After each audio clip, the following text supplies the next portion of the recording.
Hello student, स्वागत है आपका वाईएस स्टडी पॉइंट में। आज है 21 जनवरी। तो आज हम 21 जनवरी की जितनी भी करंट अफेयर्स बनती है उसको हम देखेंगे। चलते हैं अपने पहले क्वेश्चन की तरफ। आज का हमारा पहला क्वेश्चन है, हाल ही में एसएसबी के नए महानिदेशक कौन बने हैं? Who has become the new director general of SSB? Daljeet Singh Chaudhary, Nitin Agarwal, Rahul Rajputra या नीना सिंह? तो इस क्वेश्चन का राइट आंसर हो जाएगा हमारा option number A, Daljeet Singh Chaudhary. तो हाल ही में दलजीत सिंह चौधरी को एसएसबी का नया महानिदेशक नियुक्त किया गया है। अब बात एसएसबी की हुई है तो एसएसबी के बारे में जान भी लेते हैं। इसकी फुल फॉर्म क्या होती है? सशस्त्र सीमा बल। इसका आदर्श वाक्य क्या है? सेवा, सुरक्षा, भाईचारा। ये कहाँ तैनात रहता है? तो ये दो बॉर्डर पर तैनात रहता है, भारत और नेपाल, भारत और भूटान। तो इन दो बॉर्डर पर तैनात रहता है। असम राइफल्स। अब बात हुई है सारे इन फोर्सेस वगैरह की, तो इन फोर्सेस के जो महानिदेशक नए नियुक्त हुए हैं उनको देख लेते हैं। और इनकी स्थापना कब हुई है? इन जो CAPF central arm police force है इनकी स्थापना कब हुई है उनको भी देख लेते हैं। असम राइफल्स, इसकी स्थापना कब हुई थी? इसकी स्थापना 1835 में हुई थी। इसका आदर्श वाक्य क्या है? पहाड़ी लोगों के मित्र। ये कहाँ पर तैनात रहता है? किस बॉर्डर पर तैनात रहता है? भारत और म्यांमार के बॉर्डर पर तैनात रहता है। इसके महानिदेशक कौन है? Lieutenant general PC Nair. सीमा सुरक्षा बल, बॉर्डर सिक्योरिटी फोर्स, इसकी स्थापना कब हुई थी? 1965 में हुई थी। इसका आदर्श वाक्य क्या है? मृत्यु पर्यंत कर्तव्य। ये कहाँ तैनात रहता है? किस बॉर्डर पर तैनात रहता है? तो भारत पाकिस्तान और भारत बांग्लादेश के बॉर्डर पर तैनात रहता है। इसके महानिदेशक कौन बने? तो इसके महानिदेशक बने थे IPS नितिन अग्रवाल। केंद्रीय रिजर्व पुलिस फोर्स यानी कि CRPF central reserve police force, इसकी स्थापना कब हुई थी? 1939 में। और इसका आदर्श वाक्य क्या है? तेजस्वी नविदुतमस्तु। ये कहाँ तैनात रहता है? तो ये रहता है पुलिस बल की सहायता के लिए, यानी कि एक्स्ट्रा पुलिस की सहायता के लिए इसको तैनात किया जाता है। इसके महानिदेशक कौन हैं? इसके महानिदेशक हैं IPS अनीश दयाल। भारत तिब्बतन सीमा पुलिस यानी कि इंडो तिब्बतन पुलिस फोर्स। तो अब इसकी बात करें, इसकी स्थापना कब हुई थी? तो इसकी स्थापना 1962 में हुई थी। इसका जो आदर्श वाक्य है वो है वीरता, दृढ़ता और कर्तव्य के प्रति प्रतिबद्धता। ये किस बॉर्डर पर तैनात रहता है? तो इंडो चाइना बॉर्डर पर तैनात रहता है। इसके जो महानिदेशक हैं वो कौन है? IPS राहुल रजपुत्रा हैं। अगर बात करें हम CISF की यानी कि सेंट्रल इंडस्ट्रियल सिक्योरिटी फोर्स, केंद्रीय औद्योगिक सुरक्षा बल, इसकी स्थापना कब हुई थी? 1969 में हुई थी। इसका आदर्श वाक्य क्या है? इसका आदर्श वाक्य है संरक्षण और सुरक्षा। ये किस लिए तैनात की जाती है? तो सार्वजनिक संपत्ति जैसे हवाई अड्डा, रेलवे वगैरह, यहाँ पर इसको तैनात किया जाता है। इसकी महानिदेशक कौन है? तो इसकी महानिदेशक IPS नीना सिंह है। ये वाला क्वेश्चन इंपॉर्टेंट है ज़्यादा, ये पूछा जाएगा, 100% पूछा जा सकता है, इसके चांसेस ज़्यादा है क्योंकि ये पहली महिला CISF की अधिकारी नियुक्त हुई हैं। Next, NSG national security guard, इसकी स्थापना कब हुई थी? इसकी स्थापना 1986 में हुई थी। इसका आदर्श वाक्य है सर्वत्र सर्वोत्तम सुरक्षा। ये कहाँ पर तैनात किया जाता है? इसको उग्रवाद के मुकाबला करने के लिए इसको तैनात किया जाता है। इसके जो महानिदेशक हैं वो कौन बने हैं? IPS MA गणपति इसके महानिदेशक बने हैं। तो ये कुछ सेंट्रल आर्म्ड पुलिस फोर्स थे, उनके बारे में हमने देख लिया कि उनकी स्थापना कब हुई थी, उनके आदर्श वाक्य क्या हैं और उनको कहाँ तैनात किया जाता है। इसके साथ साथ उनके महानिदेशक कौन कौन हैं। तो ये सारी चीज़ें हमने देख ली। चलते हैं अपने नेक्स्ट क्वेश्चन पर। हाल ही में केंद्रीय विदेश मंत्री ने किस भाषा को शास्त्रीय भाषा का दर्जा देने की घोषणा की है? मराठी, फारसी, राजस्थानी या गुजराती? तो इस क्वेश्चन का राइट आंसर हो जाएगा हमारा ऑप्शन नंबर B। हाल ही में जयशंकर ईरान गए थे और ईरान में उन्होंने यह घोषणा कर दी कि हम फारसी को अपनी शास्त्रीय भाषा घोषित कर रहे हैं। नेक्स्ट, अब शास्त्रीय भाषाओं की बात हुई है तो देख लेते हैं कि हमारे पास वर्तमान में कितनी शास्त्रीय भाषाएं हैं। तो कितनी भाषाएं हैं शास्त्रीय? हमारी 6 भाषाएं। और इनमें सबसे पहली जो भाषा शास्त्रीय बनी थी वो कौन सी थी? 2004 में बनी थी, तमिल भाषा। संस्कृत को 2005 में जोड़ा गया, कन्नड़ को 2008 में, तेलुगु को भी 2008 में जोड़ा गया था, मलयालम को 2013 में जोड़ा गया और उड़िया को 2014 में जोड़ा गया। भारत की राष्ट्रीय शिक्षा नीति 2020 के अनुसार फारसी के साथ साथ पाली और प्राकृत को संरक्षित किया जाएगा। तो ये किस में प्रावधान है? आपका NEP 2020 में इस प्रावधान को किया गया था। तो ये भी आपको याद रखना है। इसके समेत कितनी भाषा हो जाएंगी? 9 भाषाएं हो जाएंगी जिनको कि संरक्षित किया जाएगा। नेक्स्ट, भारतीय संविधान की 8वीं अनुसूची में 22 भाषाएं हैं, पर मूल संविधान में केवल 14 भाषाएं थी। अब देख लेते हैं कि 15वीं, 16वीं, 17वीं, 18वीं, 19वीं, 20वीं, 21वीं, 22वीं कौन बनी है, ये देख लेते हैं। तो 15वीं कौन सी बनी थी, तो सिंधी भाषा बनी थी। कौन से संशोधन से, 21वें संशोधन से। उसके बाद नेपाली, मणिपुरी, कोंकणी, ये तीनों एक साथ जोड़ी गई थी, 71वें संविधान संशोधन से जोड़ी गई थी। फिर बोडो डोंगरी, संताली, मैथिली, ये 4 भाषाएं जोड़ी गई 92वें संशोधन से। तो ये कुछ स्टैटिक फैक्ट हैं, ये भी आप याद रखना। चलते हैं, अब देख लेते हैं हम शास्त्रीय नृत्य। शास्त्रीय नृत्य कौन कौन से हैं, ये देख लेते हैं। भरतनाट्यम, ये कहाँ पर होता है, तमिलनाडु में होता है। भारत के वैसे प्रमुख शास्त्रीय नृत्य कितने हैं, 7 हैं, पर इनमें अब हाल ही में जोड़े गए हैं, उनको भी हम देखेंगे।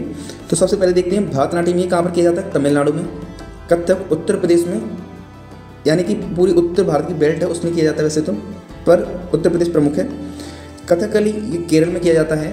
कुचिपुड़ी आंध्र प्रदेश में किया जाता है। मणिपुरी मणिपुर में, मोहिनीअट्टम केरल में, ओडिसी ओडिशा में, सत्रिया असम में। और हाल ही में मिनिस्ट्री ऑफ कल्चर ने एक डांस को और इंक्लूड किया है जिसका नाम है छऊ। छऊ ये कहाँ पर होता है, ये उड़ीसा में होता है। ये उड़ीसा, वेस्ट बंगाल, झारखंड वगैरह में देखने को मिलता है, पर मेनली ये कहाँ पर होता है, उड़ीसा में। नेक्स्ट क्वेश्चन, हाल ही में मुख्यमंत्री महिला उद्यमिता अभियान किसने शुरू किया है? Who started chief minister women entrepreneurship campaign? Assam, Meghalaya, Mizoram, Sikkim. तो इस क्वेश्चन का राइट आंसर हो जाएगा हमारा ऑप्शन नंबर ए, असम। तो हाल ही में असम ने मुख्यमंत्री महिला उद्यमिता अभियान शुरू किया है। हमारे असम के सीएम कौन है? तो हेमंत विश्व शर्मा हमारे यहाँ के सीएम हैं। देख लेते हैं इसके बारे में। यहाँ पर लोकसभा की कितनी सीटें? 14, राज्यसभा की 17, राज्यसभा की 7, विधानसभा की 126। इसकी राजधानी क्या है? दिसपुर। मुख्यमंत्री हेमंत विश्व शर्मा। गवर्नर यानी कि राज्यपाल गुलाब चंद कटारिया। यहाँ का राजकीय पशु कौन है? एक सींग वाला गैंडा। राजकीय पक्षी व्हाइट विंग्ड वुड डक। राजकीय वृक्ष होलोंग। और राजकीय पुष्प फॉक्सटेल ऑर्चिड्स। अब यहाँ के नृत्य की बात करें, लोक नृत्य की बात करें, तो यहाँ पर कुछ लोक नृत्य किए जाते हैं जो कि प्रसिद्ध हैं काफ़ी। बिहू, बागुरुम्बा, भोर, शास्त्रीय नृत्य। शास्त्रीय नृत्य में कौन सा आता है? सत्रिया आता है, जो हमने पहले भी देखा, अभी देखा थोड़ी देर पहले। त्यौहार की बात करें तो यहाँ बिहू महोत्सव मनाया जाता है, वांचो महोत्सव मनाया जाता है और एक बेहकू महोत्सव मनाया जाता है। यहाँ पर कौन कौन से नेशनल पार्क देखने को मिल जाते हैं? देहिंग पटकाई नेशनल पार्क देखने को मिल जाता है, रायमोना नेशनल पार्क देखने को मिल जाता है, Kaziranga national park, Nameri national park, Manas national park, Dibru Saikhowa national park और औरंग नेशनल पार्क यहाँ पर ही है। अब बात करें पहले तेल के कुएं की, तो यह कहाँ पर बना था? डिगबोई असम में इसको खोजा गया था। भारत का सबसे लंबा पुल कहाँ पर है? तो ये भूपेन हजारिका है इसका नाम। इसको डोलो सादिया के नाम से भी जाना जाता है। इसकी लेंथ है 9.15 किलोमीटर और ये लोहित नदी पर है। कहाँ पर? असम में। अब देख लेते हैं असम से संबंधित कुछ करंट अफेयर्स है, उसको देख लेते हैं। तो हाल ही में असम के चौकुआ चावल यानी कि जिसको जादू चावल यानी कि मैजिक राइस भी कहा जाता है, जुड़िमा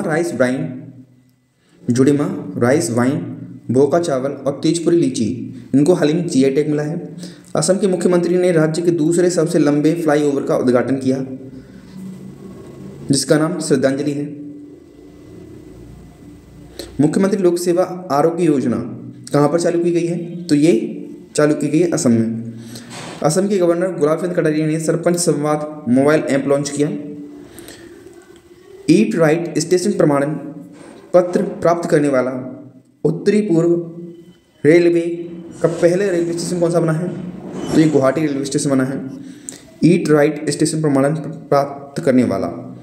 असम स्वच्छ जिले को पुरस्कृत करने वाले को मोदी अवार्ड शुरू करेगा, यानी कि असम जो भी जिला स्वच्छ रहेगा उसको पुरस्कृत किया जाएगा मोदी अवार्ड से।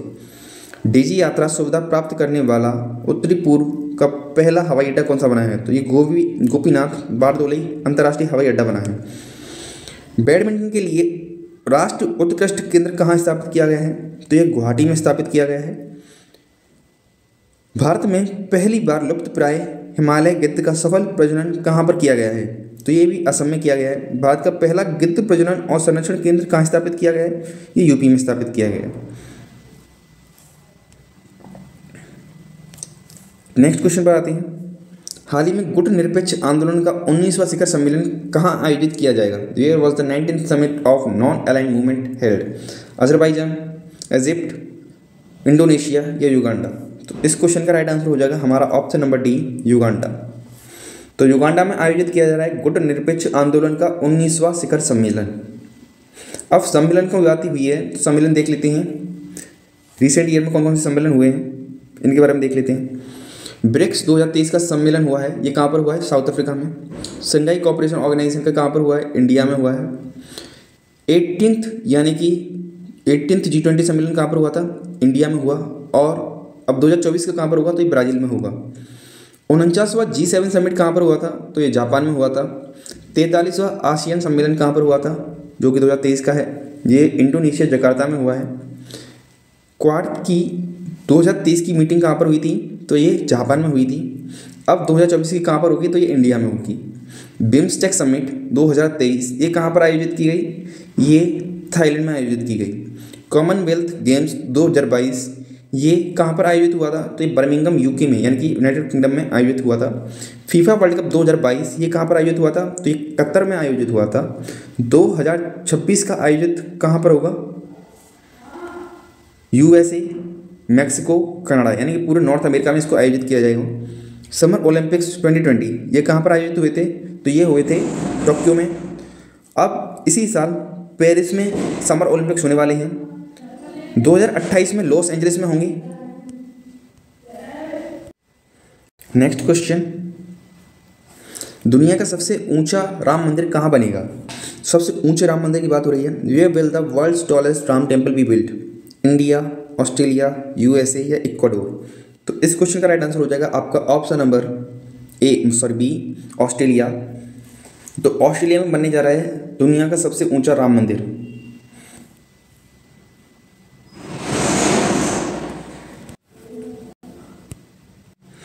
अब मंदिरों की बात हुई है तो देख लेते हैं कि कहाँ पर कौन सा मंदिर बन रहा है। PM मोदी 14 फरवरी 2024 को UAE के आबू धाबी में BAPS हिंदू मंदिर का उद्घाटन करेंगे। PM मोदी ने कहाँ पर दुनिया के सबसे बड़े योग सेंटर स्वर्गवेद महामंदिर का उद्घाटन किया है? तो वाराणसी में किया है। भारत के बाहर दुनिया का दूसरा सबसे बड़ा मंदिर कहाँ बनेगा? तो USA में बनेगा, न्यू जर्सी में। दुनिया का सबसे बड़ा रामायण मंदिर कहाँ बन रहा है? तो ये बिहार में बन रहा है। 2025 तक तैयार हो जाएगा बनकर। विश्व का सबसे बड़ा अंतर्राष्ट्रीय मंदिर सम्मेलन कहाँ पर हुआ था? तो ये वाराणसी में हुआ था। कामाख्या देवी मंदिर ये कहाँ पर है? ये असम में है। कोणार्क सूर्य मंदिर उड़ीसा में है। रामप्पा मंदिर। नेक्स्ट क्वेश्चन, हाल ही में चांद पर सफल लैंडिंग करने वाला 5वां देश कौन सा बन गया है? फ्रांस, ऑस्ट्रेलिया, जापान या दक्षिण कोरिया? तो इस क्वेश्चन का राइट आंसर हो जाएगा आपका ऑप्शन नंबर सी, जापान। तो जापान चांद पर सफल लैंडिंग करने वाला 5वां देश बन गया है। सबसे पहला देश कौन सा था? तो रूस था। दूसरे नंबर पर USA था। तीसरे नंबर पर चाइना। चौथे पर अपना भारत। और 5वें पर कौन था? 5वें पर है ये जापान बन गया है। अब बात स्पेस की हुई है तो उसके बारे में और जान लेते हैं। अब हमारे यहाँ से भी 2 मिशन लॉन्च किए गए थे, चंद्रयान 3 और आदित्य L1। तो उनके बारे में हम जान लेते हैं। चंद्रयान 3 को कब लॉन्च किया गया था? तो 14 जुलाई को इसकी लॉन्च किया गया था। 23 अगस्त को ये चंद्रमा पर पहुंच गया था। इस दिन को हम राष्ट्रीय अंतरिक्ष दिवस के रूप में मानते हैं। ये कहाँ से लॉन्च किया गया था? तो ये सतीश धवन अंतरिक्ष केंद्र से लॉन्च किया गया था। किस रॉकेट से लॉन्च किया गया था? तो ये LV-M3M4 यानी जिसको बाहुबली और फैट बॉय भी कहते हैं, इससे लॉन्च किया गया था। इसमें जो लैंडर लगा था उसका नाम क्या था? विक्रम। जो रोवर था उसका नाम था प्रज्ञान। इसके प्रोजेक्ट डायरेक्टर का नाम क्या था? P वीर मुथवेल। ये भी याद रखना है आपको, P वीर मुथवेल कौन है? इसके प्रोजेक्ट डायरेक्टर है। चंद्रयान 3 को चंद्रमा पर जिस स्थान पर उतारा उसे नाम दिया गया है शिव शक्ति। अब आदित्य L1 ये हमारा पहला सूर्य मिशन है, तो इसके बारे में जान लेते हैं। ये भारत का पहला सूर्य मिशन है। इसको किससे लॉन्च किया गया था? तो ये इसको PSLV C57 से लॉन्च किया गया था। ये कहाँ से लॉन्च किया गया? इसको भी सतीश धवन अंतरिक्ष केंद्र से लॉन्च किया गया है। इसमें 7 पेलोड लगे हुए थे। इसके प्रधान वैज्ञानिक का नाम क्या है? डॉक्टर शंकर सुब्रमण्यम। इसके प्रोजेक्ट डायरेक्टर का नाम है निगार साजी।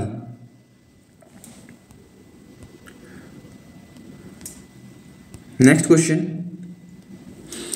हर साल 19 जनवरी को कोक बोरोक भाषा दिवस मनाया जाता है। ये भाषा किस राज्य की आधिकारिक भाषा है? त्रिपुरा, असम, अरुणाचल प्रदेश या नागालैंड? तो इस क्वेश्चन का राइट आंसर हो जाएगा आपका option number A, Tripura. Coke Borok भाषा ये त्रिपुरा की एक भाषा है। अब बात त्रिपुरा की हुई है तो त्रिपुरा के बारे में जान लेते हैं। इसकी जो राजधानी है वो क्या है, अगरतला। यहाँ के जो मुख्यमंत्री हैं वो माणिक शाह हैं। यहाँ के राज्यपाल इंद्रसेन रेड्डी हैं। यहाँ पर एक उत्सव मनाया जाता है, इसका नाम है उन्नाकोटी महोत्सव। इसकी मूल भाषा यहाँ पर क्या है, कोक बरोक है। खर्ची पूजा और केर पूजा कहाँ मनाई जाती है, त्रिपुरा में ही मनाए जाते हैं। त्रिपुरा और बांग्लादेश के बीच कौन सी सीमा है, तो जीरो लाइन है। त्रिपुरा और बांग्लादेश के बीच कौन सी लाइन है, तो जीरो लाइन है।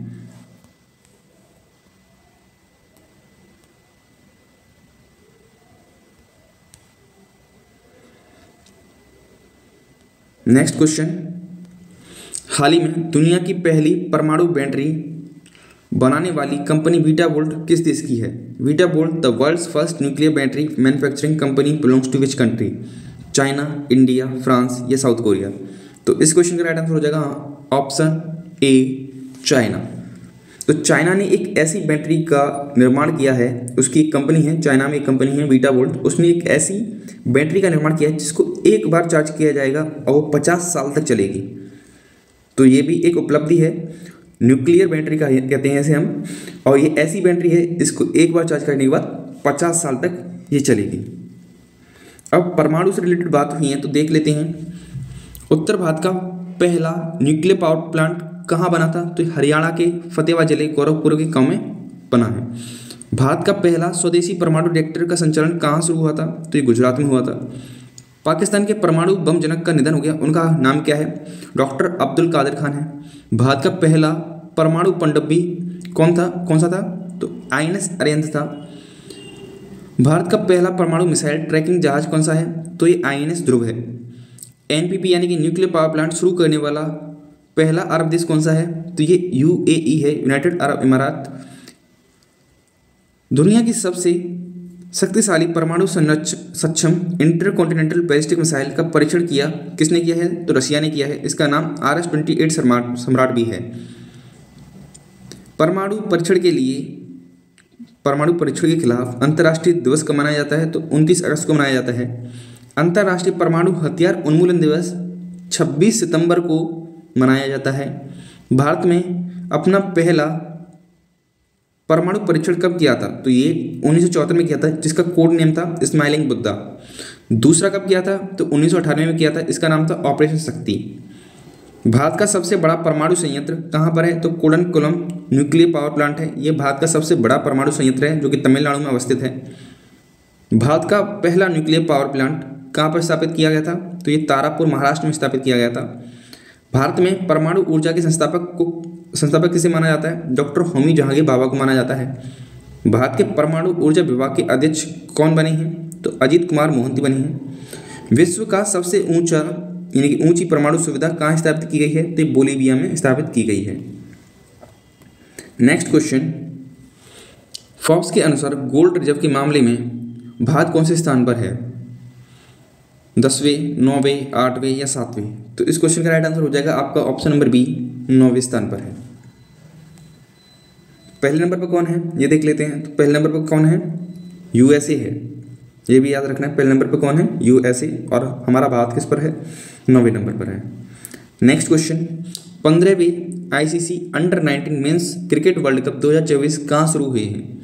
Where did the 15th ICC under nineteen men's cricket world cup started?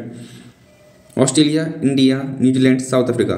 तो इस क्वेश्चन का राइट आंसर है option number D, South Africa. तो अंडर-19 के मेंस वर्ल्ड कप चालू हुए हैं, ये 15 संस्करण है इनका, और ये साउथ अफ्रीका में चालू हुए हैं। इसी के साथ एक फैक्ट भी जान लो, इसको अपना देश भारत 5 बार जीत चुका है। अब तैयारी है छठे की। इसी के साथ आज का करंट अफेयर्स हमारा खत्म होता है, करंट अफेयर्स का सेशन। वीडियो अच्छी लगी हो तो वीडियो को लाइक जरूर करें, चैनल को सब्सक्राइब करें। वीडियो अगर इन्फॉर्मेटिव लगी है तो वीडियो को शेयर जरूर करें।